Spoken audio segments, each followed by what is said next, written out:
ధర్మ జిజ్ఞాసులకు శుభాశీస్సులు. ఒక మండలం తర్వాత మీ ముందుకు వస్తున్నాను. దానికి గల కారణం నేను మీకు ఆఖరి వీడియోలోనే చెప్పినాను. కంటికి శస్త్రచికిత్స ద్వారా ఈ సమయాన్నంతా కూడా దానికే సరిపోయింది. ప్రస్తుతం బాగానే ఉన్నాను. ఇక నేటి నుండి యథావిధిగా అనుష్ఠానంలో అనేకమైనటువంటి అనుష్ఠానాలు చూడండి. నేను మీకు అనేక పర్యాయాలు చెప్తున్నాను. మానవుడి యొక్క స్వస్వరూప జ్ఞానం కోసంగా అనేకమైన యజ్ఞ యాగాది క్రియలు, జపాలు, హోమాలు, వీటన్నింటి యొక్క ఉద్దేశం ఒక్కటే. చిత్తంలో పేరుకున్నటువంటి మాలిన్యం తొలగి స్వస్వరూప జ్ఞానం మనకు లభించేదానికి చేసే ప్రయత్నాలే ఇవన్నీ కూడా. కనుక నిజస్వరూపాన్ని గ్రహించేంత వరకు ఉత్కృష్టమైనటువంటి అనుష్ఠానం చేయటం ఇది కర్తవ్యం, ధర్మం. ఇది అర్థమవుతుందా? అందుకని ధర్మాన్ని వీడకూడదు. ఆ ధర్మాన్ని ఆచరిస్తే నీకు ఆ ధర్మమే నిన్ను రక్షిస్తుంది. క్షణభంగురమైనటువంటి జీవితం ఇది. ఎప్పుడు పడిపోతుందో మనం ఎవడూ కూడా చెప్పలేడు. ఉన్న 4 రోజులు సత్యాన్వేషణ చేస్తూ భగవంతుణ్ణి ఆరాధిస్తూ ఈ మాంసపు ముద్దను కనిపిస్తుందే, ఈ మాంసపు ముద్దను నడిపేటటువంటి ఓ చైతన్యం ఉందని, నీవు ఈ చైతన్యాన్ని అని ఈ మాంసపు ముద్దను నడిపిస్తున్నావు అనేటటువంటి ఉద్దేశంతో ఎక్కడ చూడు భగవంతుని అన్వేషణ చేస్తున్నావు. ప్రతి క్షణం నీతోనే ఉన్నాడు, కానీ మనం దాన్ని పట్టుకోలేకపోతున్నాం. కారణం ఆ అజ్ఞానము అనేటటువంటి తెర. ఆ తెర తొలగిందనుకో నీకు వ్యక్తం అవుతుంది. దానికి ఏం చేయాలి? అనేకమైన సాధనలు ఉన్నాయి, యోగ సాధనలు ఉన్నాయి. లేదు భగవంతుణ్ణి ఆరాధించడం. యోగ సాధనలకు సహకరించే శరీరం ప్రస్తుతం లేదు. 50-60 ఏళ్ళ పైబడిన తర్వాత యోగానికి సహకరించదు ఈ శరీరం. ఎందుకని? మొక్కై వంగనిదే మానే వంగున అంటారు. కనుక అభ్యాసము చిన్న వయసు నుండే చేయాలి. ఆ చిన్న వయసు నుండి చేసినప్పుడే నీకు 60-70 ఏళ్ళు వచ్చినా కూడా ఆ పటుత్వం నిలబడుతుంది. అందుకని ముఖ్యంగా ఆధ్యాత్మిక సాధన యువకులు చేయాలి. లేదు శరీరం అంతా సడిలిపోయి పశ్చాత్తాపడుతాయో ఏం చేయలేకపోయినానే అనేటటువంటి వారికి ఒక్క భగవన్నామం చాలు. నిరుత్సాహపడకూడదు. ఎక్కడ నీ మనస్సు ఏ నామంతో మిళితమై అమనస్కం చెందుతుందో నీ జన్మ ధన్యమవుతుంది. కనుక ఉన్న సమయాన్ని ఇతరులను ద్వేషించటమైంది, ఇతరుల పట్ల అసూయను ప్రదర్శించేట విషయంలో సమయాన్ని వృధా చేసుకోవాలి. ఇక్కడ ఎవరి రాతలు వారి, ఎవరి కర్మ ఫలితాలు వారి, వాళ్ళు అనుభవిస్తుంటారు. వారి యొక్క వైభవాన్ని చూచి నువ్వు తట్టుకోకుండా పోయినావనుకో అది నీకు నష్టం కలుగుతుంది, వారికి ఏమీ ఉండదు. కనుక ప్రశాంత చిత్తుడవై మనసులో పరమాత్మను ఆరాధిస్తూ ధర్మం చెప్పినటువంటి అనుష్ఠానాలను, స్వల్ప అనుష్ఠానాలని మాత్రమే మీకు నేను తెలియచేస్తాను. ఇప్పుడు మనకు జ్యేష్ఠ మాసం నడుస్తుంది. అధిక జ్యేష్ఠంలో మిమ్మల్ని నేను కలవలేదు, మాట్లాడలేకపోయినాను. ఈ జ్యేష్ఠ మాసము రేపు వచ్చేటటువంటి 29 జ్యేష్ఠ పౌర్ణిమ. ఇది చాలా ఉత్కృష్టమైనటువంటి పూర్ణిమ. అందుకని 4 రోజుల ముందే చెప్తున్నాను. ఈ పూర్ణిమ రోజు చక్కగా ఉదయాన్నే లేచి స్నానం చేసుకొని, నదీ స్నానం అయితే ఉత్కృష్టం, లేదా నీటిలో మామూలుగా ఇంట్లోనైనా స్నానం చేసుకొని శుచి వస్త్రాలు ధరించి, ఉతికి ఆరవేసినటువంటి వస్త్రాలను ధరించి దైవ మందిరంలో ఇంట్లోనే కూర్చొని చక్కగా లక్ష్మీనారాయణుడు పూజించండి. లక్ష్మీనారాయణుడు పూజించడం అంటే పంచపూజ చాలు. మీరు ఏదో ఖర్చులు పెట్టాల్సిన అవసరం లేదు. భక్తి ప్రధానము. మనసులో ఆ నామాన్ని జపించటం ప్రధానం. ఇక్కడ మనసు ప్రధానం. కనుక మానసికమైన పూజ ఉత్కృష్టమైనటువంటి, భావాత్మకమైన పూజ ఎంతో గొప్పది. కనుక చక్కగా స్వామికి పంచపూజ చేసి మహావిష్ణువుకి విష్ణు సహస్రనామం పారాయణం చేయండి. అది చాలా ఉత్కృష్టమైంది. లేదు, విడిపూలు తీసుకొని పురుష సూక్తాన్ని చదువుతూ స్వామివారికి ఒక్కొక్క రుక్కు చదివి స్వామివారి పాదాల దగ్గర పుష్పాన్ని ఉంచండి. అలాగే కరన్యాస అంగన్యాస సహితంగా శ్రీసూక్తం చదువుతూ కూడా అమ్మవారి దగ్గర పుష్పాలు ఉంచండి. లేదండి మేము అభిషేకాలు చేస్తామంటే దివ్యంగా చేయండి. చేతనైనటువంటి వాళ్ళు, చేయగలిగినటువంటి వాళ్ళు చేయండి.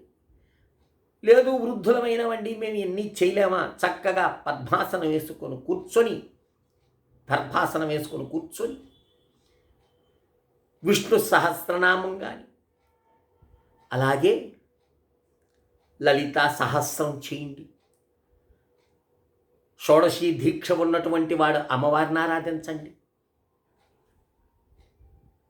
శ్రీ సూక్తాన్ని, మొత్తానికి ఒక దైవాన్ని ఆరాధించేటటువంటి విషయాన్ని మనసులో ఉంచుకొని ఆ రోజు ఆ సమయాన్ని మీరు సద్వినియోగం చేసుకో. నువ్వు ఏ దేవతను ఆరాధించినా సరే అది పరమాత్మకే చెందుతుంది. భేద దృష్టి మనలో ఉంటుంది, వారిలో ఉండదు. అర్థమైంది? అందులో సోమవారం వచ్చింది. లేదండి మేము శివానుగ్రహం కోసంగా చేస్తామంటే అభిషేకం చేసుకోండి, రుద్రాభిషేకం చేయండి. అలా అన్నా చేసుకోవచ్చు. ఇక ముఖ్యంగా సాయంత్రం 29వ తారీఖు సోమవారము సాయంత్రం ఏం చేయాలి? మీకు నేను పూర్వం కూడా చెప్పున్నాను. నేను పౌర్ణమి రోజు చంద్రుడికి ఇచ్చేటటువంటి అర్ఘ్యం వల్ల 3 అంటే అగ్ని కార్యాలు చేసినటువంటి పుణ్యం లభిస్తుందని మీకు గతంలో నేను చెప్పున్నాను. మీకు గుర్తుందో లేదో? మహాభారతము అనుశాస పర్వము 127వ అధ్యాయంలో 1-2 శ్లోకాల్లో ఈ విషయాన్ని అద్భుతంగా వర్ణించినారు అని గుర్తుందా? ఆ చంద్రోదయ సమయంలో 6:25 సాయంత్రం చంద్రోదయ సమయం అవుతుంది. అంటే 6:30 వేసుకోండి. చక్కగా స్నానం చేసుకొని ఓ రావి చెంబు తీసుకొని దాంట్లో చక్కగా నీటిని నింపి అక్షంతలు అంటే బియ్యం తీసుకోండి, దాంట్లో పసుపు వేయండి, తర్వాత ఆవు నెయ్యి వేయండి, మూడింటిని కలపండి. కలిపిన అక్షంతలు ఆ యొక్క రావి చెంబులో వేసి స్వామికి ఎదురుగా నిలబడి, చంద్రుడికి ఎదురుగా నిలబడి, చంద్రుడు మనోకారం, మనసు వల్ల ఈ ప్రపంచం తోస్తుంది. ఈ మనసు అనేది లేదనుకో ప్రపంచమే లేదు. మనుషులు లేరు, బాంధవ్యాలు లేవు, బంధుత్వాలు లేవు, ఎవ్వరూ గోచరించదు. సమస్తం మనసు మీదనే ఆధారపడి ఉంది ప్రపంచము. అందుకనే మనోవై బ్రహ్మ అంటారు. మనస్సే బ్రహ్మము సృష్టిస్తుంది ప్రపంచాలన్నింటినీ కూడా. కనుక అలాంటి చంద్రమా మనసో జాయతే, అట్టి చంద్రుడికి అర్ఘ్యాన్ని ప్రసాదించి స్వామికి నీటితో అర్ఘ్యాన్ని ఇవ్వాలి. తెలుసు కదా అర్ఘ్యం ఎలా ఇస్తారు? రావి చెంబుని ఇలా పట్టుకొని ఈ చూపుడు వేలు రెండు వదిలేసి బ్రొటన వేలు కూడా రాగి చెంబుకు తగలకుండా చెంబుని ఇలా పట్టుకొని చెంబును వంచుతూ నీటిని ధారపోయాలి చంద్రుణ్ణి చూస్తూ. ఒకవేళ కనపడలేదా పర్వాలేదు, మనసులో మనోనేత్రాలతో చంద్రదర్శనం అవుతున్నట్లు భావించి అర్ఘ్యమిచ్చి ఆ యొక్క మంత్రం మీకు పూర్వం చెప్పున్నాను నేను, అయినా రాసుకోండి. ఓం ఆప్యాయస్య సమేతుతే విశ్వత సోమ వృష్ణ్యం భవావాజస్య సంఘదే. అర్థమైందే? రాసుకోండి మళ్ళీ. ఓం ఆప్యాయస్య సమేతుతే విశ్వత సోమ వృష్ణ్యం భవావాజస్య సంఘదే. ఈ మంత్రాన్ని 11 సార్లు కానీ, 27 సార్లు కానీ, 54 సార్లు కానీ, 108 సార్లు అయినా సరే ఆ నిలబడి చంద్రుణ్ణి చూస్తూ జపం చేసినావా నీ మనసు ఎంతో ఆహ్లాదంగా ఉంటుంది. ఎంత ఆహ్లాదంగా ఉంటుందంటే చెప్పలేదు, అది అనుభవిస్తేనే నీకు అర్థమవుతుంది.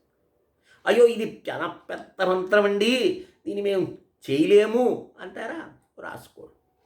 ఓం ఐం క్లీం సోమాయ నమః. మళ్ళీ చెప్తాను, రాసుకోండి. ఓం ఐం క్లీం సోమాయ నమః.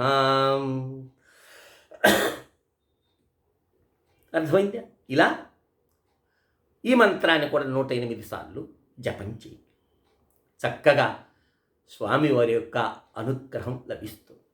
చూచేదానికి చాలా చిన్నగా ఉంటుంది అనుష్ఠానం, కానీ ప్రతి కర్మకు ఓ ఫలితం ఉండే తీరుతుంది. యాక్షన్ అండ్ రియాక్షన్ అన్నారు. ఈ జ్యేష్ఠ పౌర్ణిమ నాడు నువ్వు చేసేటటువంటి ఈ ఉత్కృష్ట ఆరాధన వల్ల ప్రాతకాలంలో లక్ష్మీనారాయణను పూజించటం, లేదా ఉమాశంకరులు పూజించడం, నీ ఇష్టదేవతని పూజించడం, అలాగే సాయంత్రము సమయంలో స్వామివారిని అర్ఘ్యాన్ని ప్రసాదించి చంద్రుడికి వీలైతే షోడశీ మంత్రోపదేశం ఉన్నవారు మాత్రమే, ఇది షోడశీ మంత్రోపదేశం ఉన్నవారు లేదా బాలామంత్రం ఉన్నవారు, పంచదశి ఉన్నటువంటి వారు చక్కగా పంచదశి మంత్రాన్ని జపం చేస్తూ లలితా సహస్రనామం తప్పులు లేకుండా శ్రద్ధగా చదవచ్చు. అలా చేసినటువంటి వారికి ఆ జ్యేష్ఠ పౌర్ణమి అనుష్ఠానం ద్వారా పరమాత్ముని యొక్క కృప మీకు లభిస్తుంది, పరాశక్తి యొక్క కృప మీకు లభిస్తుంది. చేస్తారు నాయన, అవకాశం ఉంటే. ఇవన్నీ మేము ఎలా చేస్తామండి, మాకు ఇవంతా పరిజ్ఞానం లేదు అనుకుంటావా? ఓం నమో నారాయణ, ఓం నమో నారాయణ. కనీసం ఆ మంత్రం నారాయణ శబ్దాన్నన్నా పలుకునాయన. అనేక జన్మార్చిత పుణ్యం ఉంటే కానీ ఈ నరత్వం లభించదు. పశువులు, పక్షులు, క్రిములు, కీటకాలు నోరు తెరిచి నారాయణ అని అనలేవు. కనీసం భగవంతుణ్ణి స్తుతించేటటువంటి శక్తి ఒక్క మానవుడికే పరమాత్మ ఇచ్చారు. మరి అలాంటి అవకాశం నీకు ఇచ్చినప్పుడు దాన్ని నువ్వు సద్వినియోగం చేసుకోలేదనుకో, రేపు ఏమి సమాధానం చెప్తా?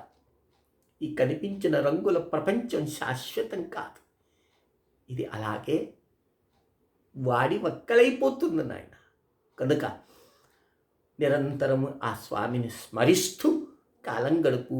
రేపు 29వ తారీఖు సోమవారం జ్యేష్ఠ పూర్ణిమ రోజు. లేదండి ఈ మంత్రాలు మేము చెప్తే రాసుకోలేకపోయినాం అన్నటువంటి వారు, శ్రద్ధ కలిగినటువంటి వారు 9966690246కి వాట్సాప్లో మెసేజ్ పెట్టండి. ఈ మంత్రాన్ని మీకు, ఈ చెప్పిన చంద్ర అర్ఘ్య మంత్రాన్ని మీకు నేను అందిస్తాను. చక్కగా చేసుకొని ధరించి అందరూ కూడా సుఖశాంతులతో వర్ధిల్లుతారని ఆశిస్తూ లోకా సమస్తా సుఖినో భవంతు. మీ శ్రీ విద్యోపాసకులు శ్రీ మండే లక్ష్మీ నరసింహారావు.